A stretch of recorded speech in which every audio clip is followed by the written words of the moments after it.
Okay, let's go ahead and open up Premiere Pro, and I'm going to drag this one video clip onto the timeline. I'll put a link to this clip in the YouTube description so you can follow the same instructions. Make sure you go up to Window here, and then make sure you go to Workspaces and click All Panels. When you do that, you have an option to select Lumetri Color here.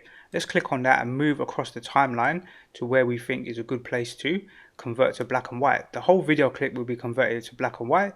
It's nice to get a good sort of still image to work from. So here are all the different options to change the color and the temperature and the contrast and so forth. But we just want to grab the saturation and drag that all the way down. That's going to initially make the image black and white, but now we can play around with the settings just to tweak the image to get it to look a little bit better. So let's look at the exposure. Let's increase that. That will just brighten up the image, right? You don't want to go too far. So just be subtle with these options here. So I think we'll bump it up a little bit. The contrast, we want to bring that. That's going to be the difference between the light and the darks, right? So we want to bring that up a little bit. Highlights will improve the whites, so it will make the whites in the scene a bit more brighter. And then we've got shadows. So here's our shadows. We want to bring down the shadows more. So we want to have like quite a lot of contrast between the shadows and the scene in here. Whites will lighten up our whites as well, so we want to nudge them up a little bit. And then blacks, we want to bring that down a little bit, I think, just to make it a bit more, you know, sensible.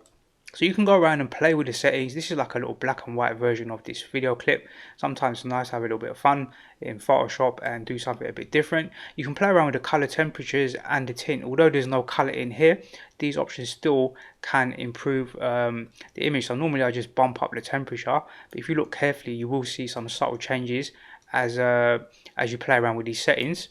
And the tint as well can make a difference with like some of the highlights on the glove and so forth. You can play around with them.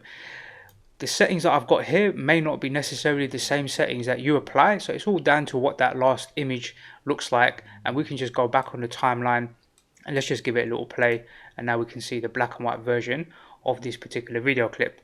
Okay, let's go ahead and stop this. Let's minimize this. That's the end of this tutorial. I hope you find it useful. That's how you create a quick black and white video clip using Adobe Premiere Pro 2021.